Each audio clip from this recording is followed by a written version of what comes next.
फिर यहाँ देख रहे हैं 1 माइनस 21, तो माइनस 20 होगा, और माइनस 20 का मल्टीप्लाई 7 में करेंगे, 27 जा 140 होगा, ये भी माइनस साइन में आएगा, तो ये माइनस 140 हो गया। और ये चीज स्क्वायर यूनिट तो आपकी चल ही रही है, तो यहाँ से एटलीस्ट इसका कैलकुलेशन क्या आ गया। अब प्लस आपका केवल 24 है, दोनों यूनिट आपकी माइनस में है, तो ये माइनस वालों को एक साथ जोड़ लीजिए, 1/2 ब्रैकेट आप स्मॉल कैपिटल कुछ भी लगाते रहिए, कोई दिक्कत नहीं है। तो ये 24 माइनस 140 और 28 ऐड कर देंगे तो क्या आ जाएगा 168। अब यहाँ पर स्क्वायर यूनिट तो ही है। अब इसके बाद क्या करते हैं 1/2 इंटू यहाँ से 168 से 24 माइनस कर लेंगे तो क्या आ जाएगा 144 माइनस 144 आ गया, माइनस 144, 2 से इसको डिवाइड कर देंगे तो क्या आ जाएगा 2 7 जा 14, 2 2 जा 4, तो that is equal to minus 72 square unit.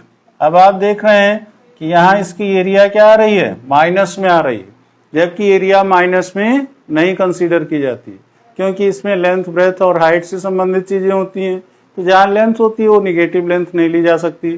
तो इसको एटलीस्ट हम क्या कर सकते हैं प्लस 72 स्क्वायर यूनिट पहले ट्रायंगल की एरिया आ गई।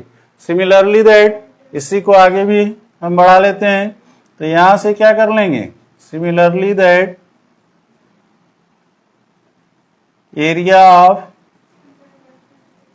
ऑफ दूसरा ट्रायंगल कौन सा है, दूसरी ट्रायंगल आपकी है BCD, area of triangle BCD, दूसरा ट्रायंगल क्या है BCD की एरिया। अब BCD के अकॉर्डिंग फिर आपको कोऑर्डिनेट वही चेंज करना होगा, B का कोऑर्डिनेट x1 y1, C का x2 y2 और D का x3 y3। तो सेम कंडीशंस में हम यहाँ कैलकुलेशंस करेंगे 1/2 इंटू x1 B के अकॉर्डिंग क्या हो गया 7 हो गया, 7 इंटू y2 माइनस y3, तो BCD ये चीज ध्यान में बना रहे। तो C पॉइंट पर देख रहे हैं y2 की वैल्यू 2 है और y3 की वैल्यू 21 है, तो ये क्या आ जाएगा 2 माइनस 21 प्लस x2 की जगह क्या है 12 है। अब इसके बाद y3 माइनस y1, तो y3 की वैल्यू 21 है, तो 21 माइनस माइनस प्लस हो जाएगा, तो ये प्लस 3 हो गया और प्लस x3 की वैल्यू कितनी है 7 है, और 7 के बाद फिर क्या हो जाएगा y1 माइनस y1 की वैल्यू -3 है और माइनस y2 का मतलब क्या हो जाएगा -2, ये वैल्यूज आ जाएंगी। सॉरी, यहां पर भी वही सेम चीज स्क्वायर यूनिट में आपकी एरिया आती है, इनको सिंप्लीफाई कर लीजिए तो 1/2 इंटू 7 इंटू 21 में से 2 माइनस कर लीजिए तो -19 हो जाएगा, तो -19 हुआ प्लस 12 इंटू 21 प्लस 3 24 हो गया प्लस 7 इंटू -5, ये इसकी वैल्यूज हो गई। इनको क्या कर देंगे एज ए स्क्वायर यूनिट चल ही रहा है बीच बीच में। अब इसके बाद फिर क्या करेंगे दैट इज इक्वल टू 1/2, 19 का मल्टीप्लाई 7 से कर देंगे तो 19 सते 19 का 114, 19 सते 133, तो ये क्या आ जाएगा -133 प्लस 24 में 12 का गुणा कर दीजिए तो 12 चौ 48 और 12 दूना 24 4 28, 288 हो गया और प्लस माइनस कर देगा 7 5 जो 35, तो ये क्या आ जाएगा -35, ये भी आपका स्क्वायर यूनिट में ही है, ये वैल्यू भी स्क्वायर यूनिट में है। अब यहां से क्या करेंगे 2 तो ये ही है, माइनस के साथ ऐड हो जाएगा और प्लस से उसको सब्ट्रैक्ट कर लीजिए तो -133 में 35 ऐड कर लीजिए, 5 3 8 हो जाएगा और 3 + 3 6, यहाँ पर -168 प्लस 288, ये वैल्यू हो जाएगी और यही इसको इक्वल टू क्या आ जाएंगे 1/2 इंटू इनको सब्ट्रैक्ट कर दीजिए तो 8 - 8 0 हो गया, 8 - 6 2 हो गया, फिर 2 - 1 1 आया, वैल्यू 288 इज ग्रेटर देन, इस नाते पॉजिटिव में आ जाएगा। अब इनको क्या करेंगे, 2 1 जा 2, यहाँ से 2 6 जा 12, तो ये 60 हो जाएगा, तो that is equal to 60 square unit, 60 square unit. Clear. अब यहां से दोनों की एरिया आपको क्वाड्रिलेटरल चाहिए, तो आप क्या करेंगे, एरिया ऑफ क्वाड्रिलेटरल की वैल्यू क्या आ जाएगी, एरिया ऑफ क्वाड्रिलेटरल का सिंबल बना देते हैं ABCD, area of quadrilateral ABCD that is equal to area of triangle, पहला ट्रायंगल कौन था, ADB, पहला ट्रायंगल हम लोगों ने लिया है ADB, plus area of, short में एरिया ऐसे AR करके फुल स्टॉप कर दीजिए, तो एरिया ऑफ ट्रायंगल, दूसरा ट्रायंगल हमारा क्या है BCD, दोनों ट्रायंगल की एरिया डिनोट कर लेते हैं, तो that is equal to area of ADB 72 square unit आया है और प्लस 60 स्क्वायर यूनिट, दोनों को ऐड कर देंगे तो ये वैल्यू क्या आ जाएगी 132, that is equal to 132 square unit. Clear. ये आपको समझ में आ गई बात। यहाँ पर मेनली आपको क्वाड्रिलेटरल ABCD लिया गया, उसको एक डायगोनल के द्वारा हमने दो ट्रायंगल में डिवाइड कर दिया।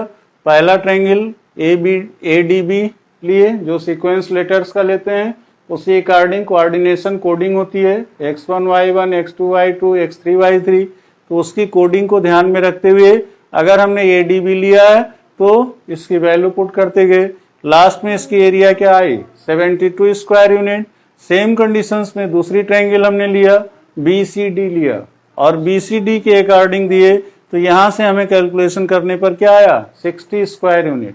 अब दोनों की एरिया जब आ गई तो एरिया ऑफ क्वाड्रिलेटरल ABCD निकालना है जो दो ट्रायंगल से बना हुआ है, दोनों ट्रायंगल की एरिया निकाल दिए, दोनों ट्रायंगल की एरिया ऐड कर दिए, कंप्लीट क्वाड्रिलेटरल एरिया आ गई। तो ये बहुत ही अच्छा एप्लीकेशन है कोऑर्डिनेट ज्योमेट्री का जो हम आसानी से सीख सकते हैं। इसके बाद लास्ट प्रॉब्लम हमारा कोलिनियर्स का है। अब कोलिनियर्स के केस में फिर देखते हैं कि कोलिनियर सेक्शन फार्मूले पर भी लागू होता था और साथ में इस पर भी हम कैसे कोलिनियर्स प्रॉपर्टी को प्रूफ कर सकते हैं या इसके माध्यम से कोई रिलेशंस वेरीफाइड कर सकते हैं।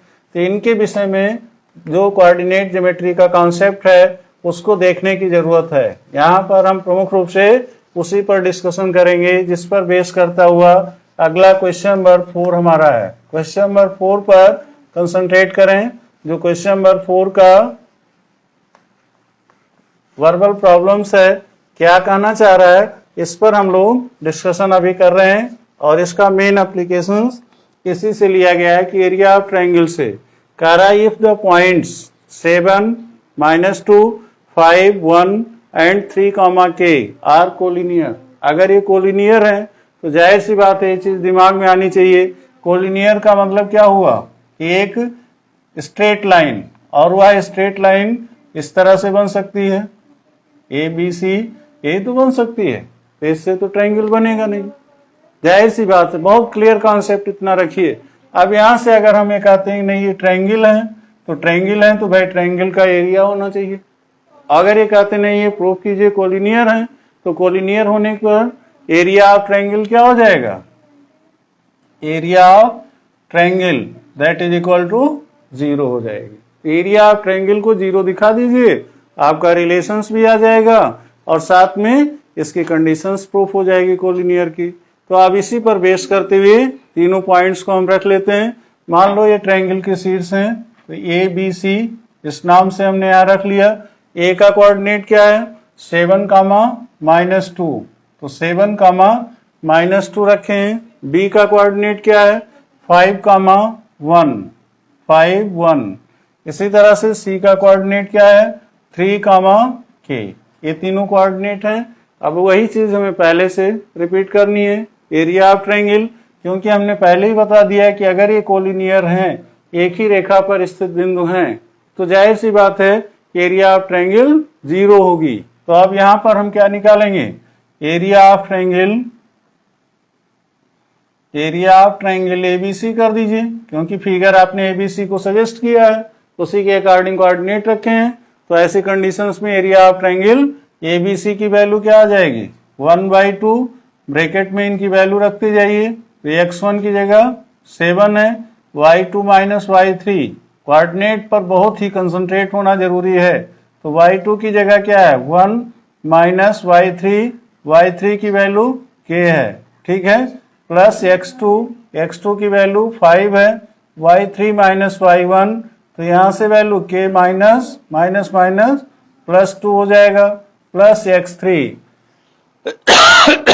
सॉरी, यहां से हम क्या कर रहे हैं कि अब थर्ड पॉइंट का कोऑर्डिनेट क्या है x3 की जगह 3 है, यहां से y1 माइनस y2, y1 की वैल्यू -2 है, y2 की वैल्यू 1 है, तो -2 माइनस 1 ये वैल्यू पुट कर देंगे, दैट इज इक्वल टू 1/2, 7 1 जा 7 माइनस 7k प्लस 5 का मल्टीप्लाई k प्लस 2 से कर दें, 5 इंटू k 5k प्लस 5 2 जा 10 प्लस यहां से -2 माइनस 1 -3 हुआ, -3 से मल्टीप्लाई होगा तो 3 3 जा 9 -9 हो जाएगा, दैट इज इक्वल टू 0, क्योंकि एरिया ऑफ ट्रायंगल 0 हमें शो करना है। अब ऐसी कंडीशंस में इनको सिंप्लीफाई कर दीजिए, जब उधर इक्वल टू लगा दिए तो यहाँ दैट इम्प्लाइज कर दीजिए। अब यहां से क्या करेंगे कि 1/2 को तो पहले 0 की तरफ भेज दीजिए, इस नाते ब्रैकेट का हेडक न रहे। तो अब यहां से -7k प्लस 5k सब्ट्रैक्ट होकर के क्या आ जाएंगे -2k हो जाएगा, प्लस 10 है, प्लस 10 माइनस 9 तो प्लस 1 यहाँ हुआ, और प्लस 7 यहाँ से है तो प्लस 7 प्लस 1 तो प्लस 8 हो गया, दैट इज इक्वल टू 0, क्योंकि 1/2 इधर भी मल्टीप्लाई है, 0 की तरफ जाएगा तो डिवाइड होगा, 0 की तरफ डिवाइड होने का मतलब 0/1/2 मीन्स कि उलट भी जाए तो 2/1 के रूप में आ जाएगा, लेकिन 1 इंटू 0 उसका रिजल्ट 0 होगा, तो हम सीधे कह दें कि 0 को क्या करेंगे 1/2 से डिवाइड करेंगे तब भी आंसर आपका 0 ही आएगा। तो एटलीस्ट इससे क्या होगा k इज इक्वल टू क्या हो जाएगा प्लस उधर जाएगा सब्ट्रैक्ट होके -8 अपॉन -2, माइनस से माइनस कैंसिल हो जाएगा, 2 1 जा 2, 2 4 जा 8, तो k की वैल्यू क्या आ गया k इज इक्वल टू 4, यही आपका आंसर हो गया, क्योंकि एटलीस्ट वो कह रहा था find the value of k। तो देखा कितना आसान क्वेश्चन है, यही आपका एप्लीकेशन है मेनली जो एरिया ऑफ ट्रायंगल पर डिपेंड करता है। तो इस तरह से आपने देखा कि इसमें जो 3 मेन टॉपिक थे, डिस्टेंस फार्मूला, सेक्शन फार्मूला और उसके बाद एरिया ऑफ ट्रायंगल्स की बात दिए, तो एरिया ऑफ ट्रायंगल्स भी इसी पर बेस करता हुआ है। और इसके साथ साथ हम थोड़ा सा एक बार प्रयास करेंगे, रीचेक कर लेते हैं, कुछ और भी अच्छे प्रॉब्लम्स हमें इस टॉपिक में मिले तो अगला वीडियो इस टॉपिक पर देंगे, अदरवाइज फिर हम ट्रिग्नोमेट्री में आ जाएंगे, ट्रिग्नोमेट्रिकल रेशियोज पर। तो ऐसी कंडीशंस में अगला वीडियो आप तब तक प्रतीक्षा कर सकते हैं कि इसमें कोऑर्डिनेट ज्योमेट्री या ट्रायंगल पर बेस्ड करता रहेगा, और हम प्रयास करते हैं कि जो कोऑर्डिनेट ज्योमेट्री का जिन जिन सेक्शंस पर प्रॉब्लम बेस्ड किया गया और अच्छे क्वेश्चंस देने की कोशिश किए, फिर भी अगर आपके मन में कोई चीज कमी रह गई हो, कहीं कोई कॉन्सेप्ट लूज कर रहा हो, तो आप उसके लिए निसंकोच हमारे व्हाट्सएप नंबर जो कॉन्टैक्ट नंबर है उससे संपर्क कर सकते हैं, अपनी प्रॉब्लम भेज सकते हैं, उसका सलूशंस हम पूरा देने की कोशिश करेंगे। और हमारा एक ही प्रयास है कि सेटिस्फैक्शन कॉन्सेप्ट क्लियर आपका हो। Thank you.